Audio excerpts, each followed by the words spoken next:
Hello students, welcome to CR International School online classes. How are you beta? I hope everything is fine. तो बेटा आज की class हमारी फिर से स्टार्ट होती है और आज का हमारा टॉपिक है जो कि हमने संज्ञा पढ़ा था, उसी का हमने पूरा चैप्टर क्लियर किया था। क्वेश्चन आंसर्स हो गए थे, एक्सरसाइज हो गई थी, लेकिन उसके एक्सरसाइज अभी कंप्लीट नहीं थी, तो जो बाकी की बची एक्सरसाइज है वो आज हम कंप्लीट कर लेते हैं। Okay, now let's start. Open your book बेटा, पेज नंबर 39। पेज नंबर 39 पर आ जाओ, जो कि हमारा बचा हुआ था। पेज नंबर 39 बचा हुआ था और 40 एंड 41। ठीक है, तो ये आज हम कंप्लीट कर लेते हैं, उसके बाद हमारा ये चैप्टर कंप्लीट हो जाएगा। पेज नंबर 39 पर आ जाओ। क्वेश्चन नंबर 4, संज्ञा शब्दों पर गोला लगाओ तथा उनके भेद का नाम दिए गए स्थान पर लिखो। जो वाक्य दिए हुए हैं इनमें से कौन कौन से संज्ञा शब्द हैं उन पर सर्कल करना है और सामने जो आपका स्पेस दिया हुआ है उस जगह पर हमें उस शब्द का बताना है कि वो कौन संज्ञा का कौन सा भेद है। ठीक है, तो फर्स्ट में आपका आ जाएगा क्वेश्चन नंबर 4 पे आ जाओ बेटा। फर्स्ट में पक्षी और कौन सा हो जाएगा जातिवाचक संज्ञा।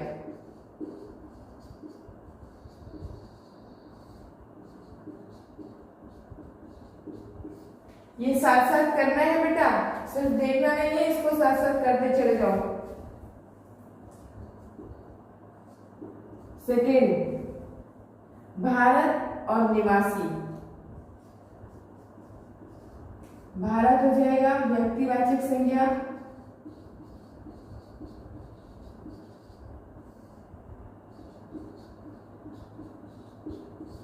और निवासी हो जाएगा जातिवाचक।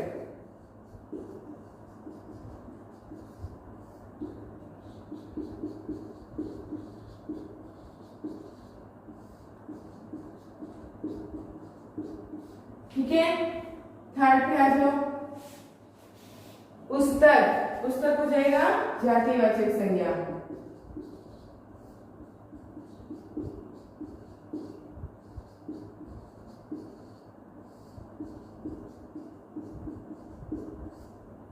ठीक है, फोर्थ, सेवा।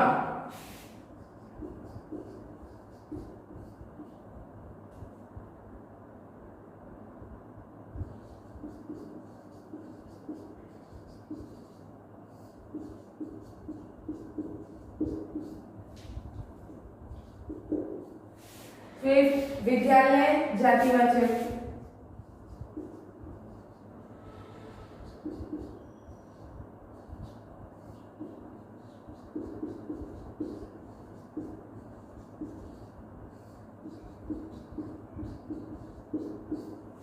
और सिक्स्थ आता है हमारा बच्चे और कक्षा।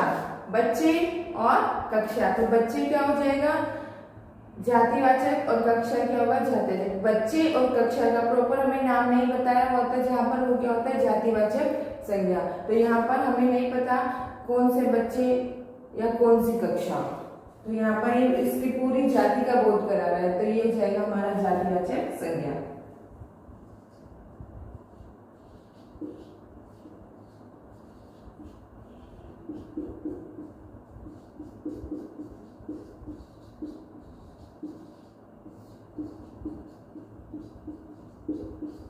ठीक है बेटा, ये हमारी एक्सरसाइज नंबर 4 थी।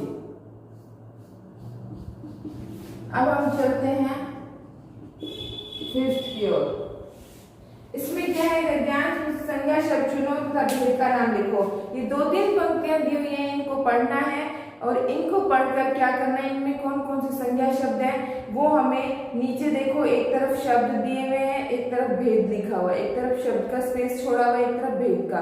तो शब्द के नीचे शब्द लिखते चले जाएंगे और सामने जहाँ भेद लिखे हुए हैं उन भेद के सामने उनका क्या करते चले जाएंगे, उन शब्द के भेदों के नाम लिखते चले जाएंगे कि वो कौन सा शब्द है और उसका कौन सा भेद है। ठीक है, फिफ्थ में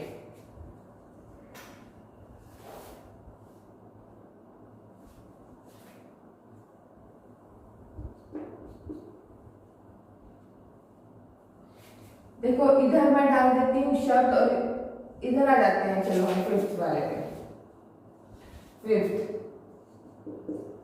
इधर डाल देते हैं हम शब्द, ठीक है, और इधर हम लिख देते हैं भेद।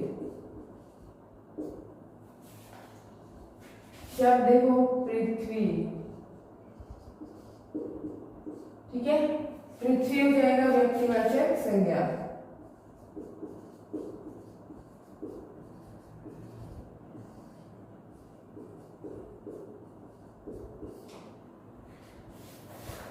नेक्स्ट देखो वैज्ञानिकों,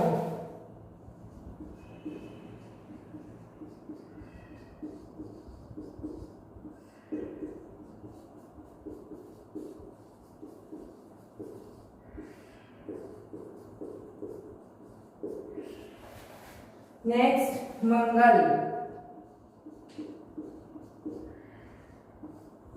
व्यक्तिवाचक संज्ञा।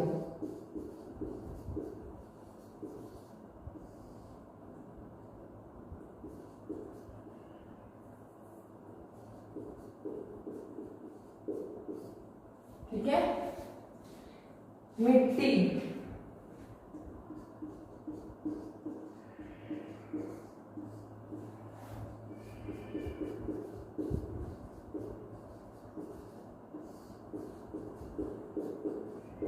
जातिवाचक संज्ञा। मिट्टी का नाम नहीं पता है ना कौन कैसी मिट्टी, तो मिट्टी का ये मिट्टी की पूरी जाति का बोध करा रहा, तो इसलिए जातिवाचक संज्ञा हो जाएगा। उत्सुकता, भाववाचक संज्ञा।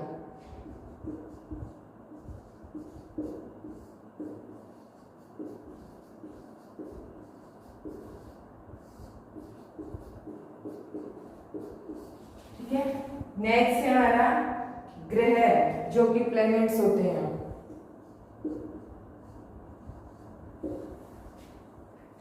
ग्रह जातिवाचक संज्ञा।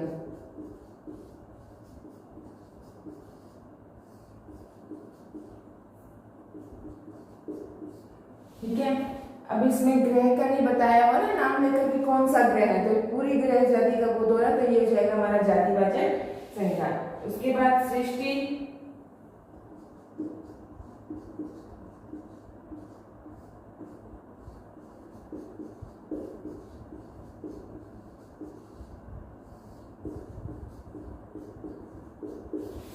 लास्ट हमारा आ रहा है जीव।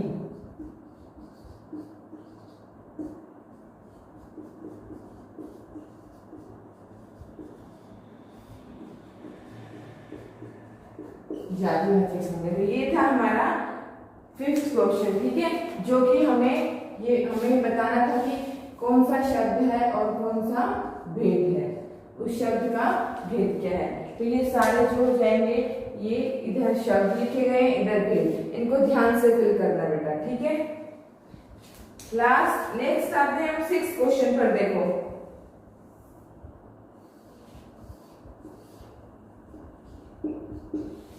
सिक्स में क्या करना है, नीचे लिखे शब्दों से भाववाचक संज्ञा शब्द बनाओ। शब्द हमारे सामने दिए हुए हैं, उनकी भाववाचक संज्ञा बनानी है, ठीक है। तो फर्स्ट दिया हुआ काला, काला का क्या हो जाएगा, कालापन, ठीक है। मनुष्य का मनुष्यत्व,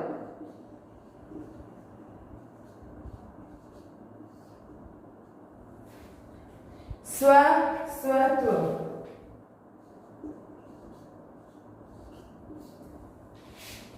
चलना का चाल,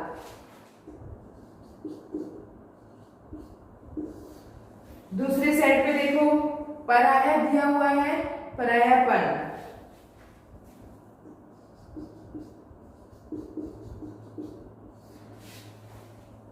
मिलना, मिलाप।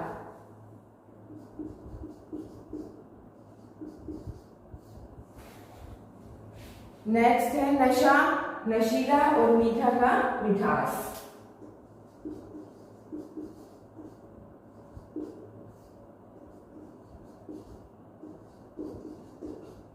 ठीक है, तो ये था हमारा पेज नंबर 39 का अभ्यास कार्य।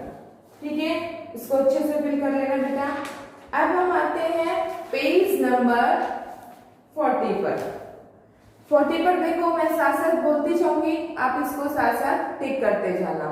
ओके, संज्ञा के कितने भेद होते हैं ये सभी को पता है। संज्ञा के 3 भेद होते हैं, तो आप 3 पर टिक कर लीजिए। गौतम बुद्ध और गीता संज्ञा का उदाहरण है। ये नाम लेकर बताए हुए हैं, गौतम बुद्ध और सीता नाम बताया है प्रॉपर इनका, तो ये कौन सा हो जाएगा, व्यक्तिवाचक संज्ञा। राहुल और अध्यापक के नाम हैं। वस्तुओं के नाम, भाव, प्राणियों या स्थानों। किसके नाम है राहुल और अध्यापक, प्राणियों के नाम। कोई वस्तु, भाव या स्थान तो नहीं है, ये प्राणी है, तो ये क्या हो जाएगा, प्राणियों के नाम। पेज नंबर 41 पर आइए। मैं भारत का वासी हूं, इस वाक्य में भारत है, भारत बताना है, तो भारत कौन सी संज्ञा है इसमें, व्यक्तिवाचक संज्ञा। नाम बताया हुआ है ना, भारत देश का नाम प्रॉपरली, अगर सिर्फ देश होता तो जातिवाचक संज्ञा हो जाती, अब उस देश का नाम बताया है तो भाववाचक संज्ञा। देश का नाम बताया है तो व्यक्तिवाचक संज्ञा। जातिवाचक संज्ञा के उदाहरण हैं पक्षी, कुर्सी, मीठा, कड़वा, नेहरू, गांधी, इनमें से कोई नहीं। जातिवाचक संज्ञा पक्षी और कुर्सी। मीठा शब्द की भाववाचक संज्ञा है मिठास। मीरा ने श्री कृष्ण की भक्ति की, इस पंक्ति में रंगीन शब्द क्या है, क्रिया विशेषण संज्ञा सर्वनाम। मीरा, श्री कृष्ण, रंगीन शब्द क्या है, ये संज्ञा। संज्ञा है विकारी, विकारी पर टिक कर लीजिए। भाववाचक संज्ञा का उदाहरण है योग्यता। भाववाचक संज्ञा का क्या उदाहरण है, योग्यता। पर्वत उदाहरण है जातिवाचक संज्ञा, क्योंकि पर्वत का नाम नहीं बताया हुआ कौन सा पर्वत, अब इसमें पर्वत की पूरी जाति आ रही है, तो ये क्या हो जाएगा हमारा जातिवाचक संज्ञा। व्यक्तिवाचक संज्ञा है पशु, मित्र, परिवार या लता मंगेशकर। व्यक्तिवाचक संज्ञा, तो किसका नाम आ रहा है, लता मंगेशकर, तो व्यक्तिवाचक संज्ञा कौन सी हो जाएगी हमारी, लता मंगेशकर। नीचे लिखे शब्दों में कौन सा शब्द व्यक्तिवाचक संज्ञा नहीं है, जो नहीं है वो बताना है। व्यक्तिवाचक, पटना भी व्यक्तिवाचक है, रोहन भी व्यक्तिवाचक है, ताजमहल भी व्यक्तिवाचक है। इसमें जो बकरी शब्द आ रहा है वो व्यक्तिवाचक संज्ञा नहीं है। ठीक है, उस तो बकरी पर टिक कर लो। इनमें से कौन सा शब्द भाववाचक संज्ञा नहीं है, कमजोरी भाववाचक है, मित्रता भाववाचक है, अपनापन भाववाचक है, तो इसमें जो हिमालय शब्द है वो भाववाचक संज्ञा नहीं है, तो आप हिमालय पर टिक कर लीजिए। इनमें से कौन सा शब्द जातिवाचक संज्ञा नहीं है, जो जातिवाचक संज्ञा नहीं है इनमें से वो बताना है, तो ये जातिवाचक संज्ञा हमारा कौन सा नहीं है, ममता। ममता पर टिक कर लीजिए। श्रीलंका, अनुज, कुतुब मीनार और सूर्य उदाहरण है। श्रीलंका, अनुज, कुतुब मीनार और सूर्य सारे व्यक्तिवाचक संज्ञा के उदाहरण है, तो आप व्यक्तिवाचक संज्ञा पर टिक कर लीजिए। ओके बेटा, तो आज की क्लास में आज हमारा जो है ये संज्ञा का जो हमारा टॉपिक आज बिल्कुल क्लियर है, विद एक्सरसाइज, क्वेश्चन आंसर्स, सब कुछ कंप्लीट है इसका। ठीक है, तो आज के अब कल की क्लास में हम अपना नेक्स्ट टॉपिक स्टार्ट करेंगे। आज के लिए बस इतना ही। Okay, thank you, have a nice day. फिर मिलते हैं नेक्स्ट क्लास में।